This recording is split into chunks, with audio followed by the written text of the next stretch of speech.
Facebook began as a small experiment inside a university campus, but it rapidly evolved into one of the most powerful private platforms in modern history. In its early days, it appeared to be a simple social network, yet beneath the surface a far more ambitious system was taking shape. Mark Zuckerberg did not view Facebook as a product limited by ethics or tradition. He saw it as scalable infrastructure.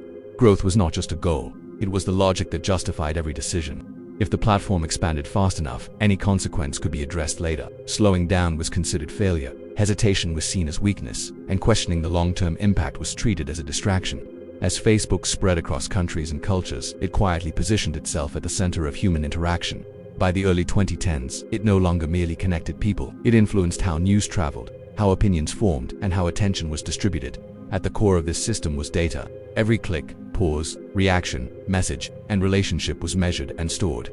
This data fed algorithms designed to predict behavior with increasing accuracy. Facebook's real product was not social connection, but insight into human psychology. Advertisers did not simply buy space, they bought access to influence. The more time users spent on the platform, the more valuable that influence became.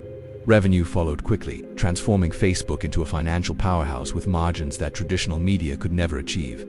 Internally, success was defined almost entirely by metrics. Engagement numbers determined promotions, bonuses, and strategic direction. Engineers were encouraged to optimize for time spent and interaction, not for truth or well-being. Algorithms learned that emotionally charged content traveled faster than neutral information. Anger, fear, and outrage consistently outperformed balance and context. This was not an accident, but the natural outcome of a system optimized for growth above all else. As Facebook crossed 1 billion users, it also crossed a line where its decisions no longer affected individuals alone, they affected societies.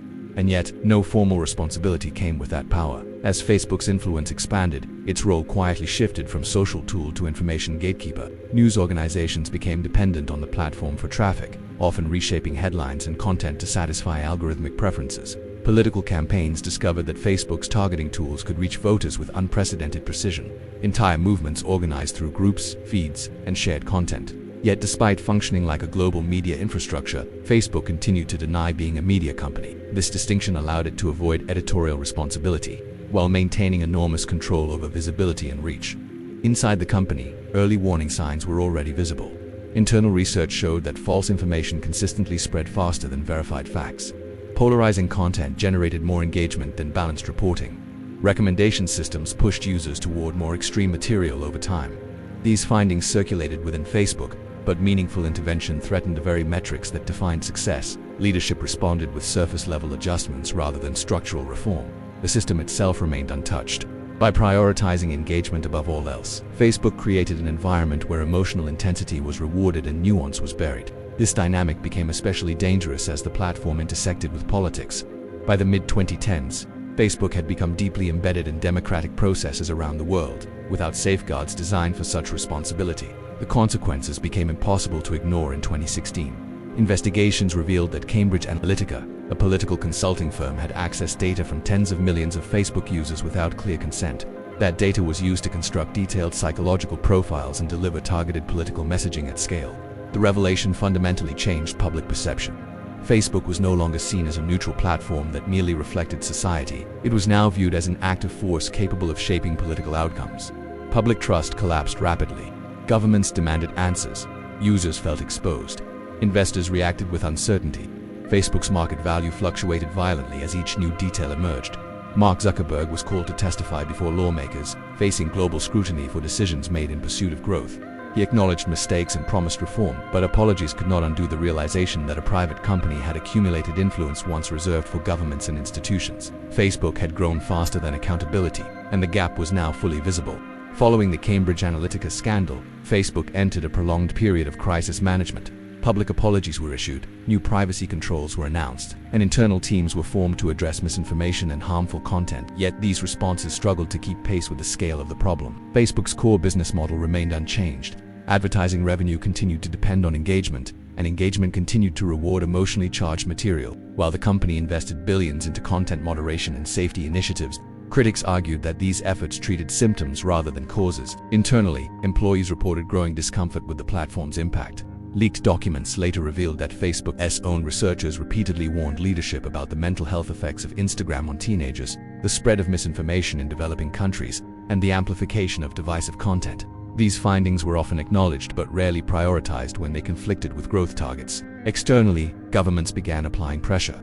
The European Union introduced stricter data protection regulations through GDPR, forcing Facebook to alter how it handled user data. Antitrust investigations emerged in the United States, questioning whether Facebook had abused its dominance by acquiring competitors such as Instagram and WhatsApp. Each regulatory action chipped away at the company's image as an unstoppable innovator. Meanwhile, competitors adapted quickly. TikTok demonstrated that attention could be captured without social graphs, while messaging platforms eroded Facebook's control over private communication.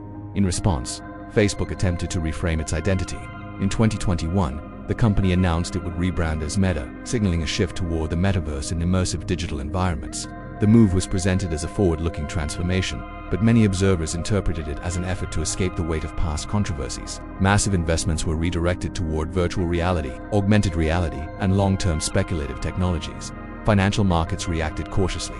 While Meta remained highly profitable, confidence in its strategic direction weakened. User growth slowed in key markets, advertising faced increased competition, and regulatory scrutiny intensified. The rebrand did not erase Facebook's history. Instead, it highlighted a deeper problem. Trust, once lost, could not be recovered through naming changes or ambitious visions. The platform that once promised connection now faced widespread skepticism about its intentions and impact. By the early 2020s, Facebook's transformation from admired startup to contested global institution was complete. What began as a platform designed to connect friends had evolved into an economic and political force that few fully understood and even fewer could effectively regulate. Meta's leadership insisted that the company was learning from past mistakes, yet each new controversy reinforced the perception that structural incentives had not changed. Content moderation remained reactive rather than preventive. Harm was addressed after public outrage, not before damage occurred. Whistleblowers played a critical role in reshaping public understanding of the company's internal culture. Frances Haugen's disclosures painted a picture of an organization that consistently chose growth and engagement over user safety when the two came into conflict. These revelations intensified global debates about platform responsibility, algorithmic transparency, and the limits of corporate self-regulation. Lawmakers across multiple continents proposed reforms aimed at reducing the power of large technology companies, including stricter content rules, data portability requirements, and the possibility of forced divestitures. At the same time, Meta continued to influence daily life at a scale unmatched by most governments. Billions of users still relied on its platforms for communication, news, entertainment, and commerce. This contradiction defined Facebook's legacy. It was both indispensable and deeply distrusted.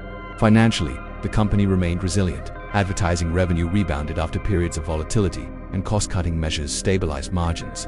Yet long-term confidence eroded as investors questioned whether Meta's ambitions aligned with user expectations and regulatory realities. The metaverse vision, once presented as the next great frontier, faced skepticism as adoption lagged behind investment. Public patience grew thin. Younger users increasingly favored platforms perceived as more authentic or less intrusive. Meanwhile, civil society organizations continued to document the real-world consequences of algorithmic amplification, from political polarization to social unrest. Facebook versus the world was no longer a metaphor. It described an ongoing confrontation between private technological power and public accountability. The story did not end with a verdict or a single reform. Instead, it became a case study in what happens when innovation outpaces governance. Facebook changed how humanity communicates, but it also exposed the risks of allowing profit-driven systems to shape collective reality without sufficient oversight. Trust, once broken, proved far more difficult to scale than technology. And as Meta moves forward, it does so under a permanent shadow, defined not only by what it builds next, but by what it chose not to fix when it had the chance.